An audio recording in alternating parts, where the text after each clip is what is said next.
One of the things that I wanted to kind of talk about, and just kind of in my opinion, one of the reasons that the law exists is to guarantee the freedoms of the individuals, particularly from being violated by the government itself. And one of the major criticisms of the judicial system today that I have seen and heard is at times it can serve to uphold the authority more of lawmakers rather than preserving the rights of our citizens. So just, I wanted to kind of get your thoughts. How do you view the role of the judiciary system in our today's world? Well, you run into a difficult problem in that everybody wants to sloganize or couch that if a judge protects an individual's rights, that they are somehow unsympathetic to law enforcement. It's a false equivalency that's drawn that if I do my job according to a certain way and it ends up in something that is seen to be adverse to what law enforcement is trying to do, that's wrong. And again, that may depend on your perspective in any given case. And I don't think that's true at all. And I don't think most of the time law enforcement feels that way.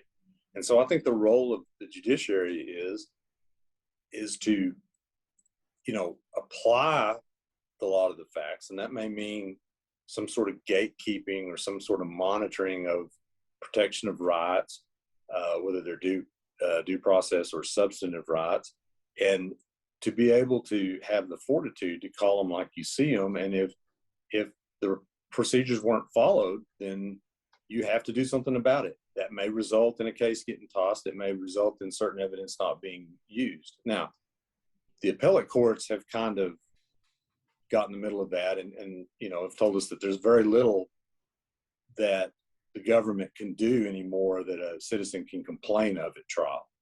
That pretty much if the government's right, if the government does it, then it's right.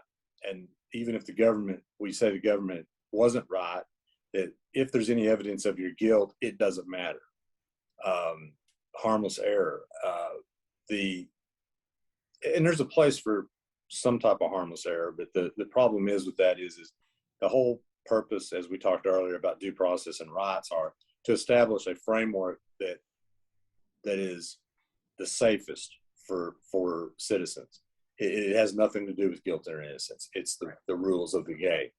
And it's kind of like saying that if two teams are playing football, then you find out that one team's been cheating the whole game, but that they look at it and go, well, they were still a lot better team. Right. Then that's okay. And I mean, that's not really the way it should be. I think most law enforcement officers try to do things the right way. And I mean, the rules can be very confusing, and they're like anybody else. Their job is not to give the person a trial. Their job's to arrest people that it appears have committed crimes. Their job is not to figure out whether it's certain they've committed crimes, just whether it appears they have, and it's for the judicial system to decide whether they have.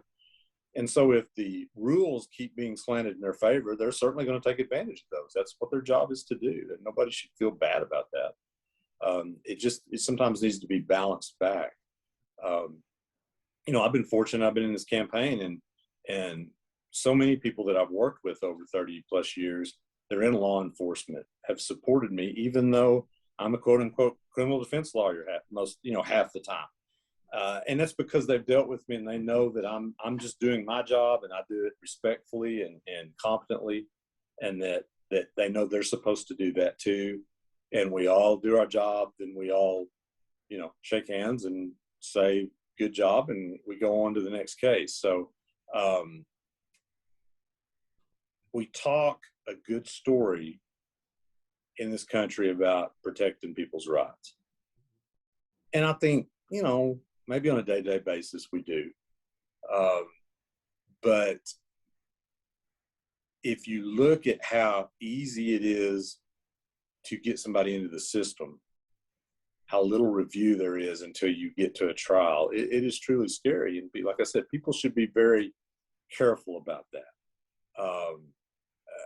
They should understand that just because they're not doing anything wrong doesn't mean they're not going to be accused of doing something wrong. Certainly, if they're doing something wrong, they need to worry, because there they're probably going to get caught. But the system, and I don't know what we'd replace it with if we didn't have it. There are ways we can make it better. Right. And so I hate to criticize it, but if the system, you kind of look at it like a whirlpool in the drain, if you get too close to the edge of it, it's liable to suck you in. And so you want to be very careful that you don't do anything that can even be hinted at that's illegal. And that's not really a fun way to look at life, but you really should just be that way because it's too late once you get sucked into it. So I think, what the judiciary ideally is the gatekeeper or the safety valve for that at some point there are places where a judge can slow that down if someone is suffering from a travesty of justice. And if they're not, if the case is like most cases and is a proper case, then we get on down the road, we protect people's rights, and we get the resolution that the system says we ought to have. Yeah. And that's a very slippery slope. Like you said, anything you give to the state, their abilities and powers, they will use, and you don't get them back for the people very often. It's very rare that it goes back the other way towards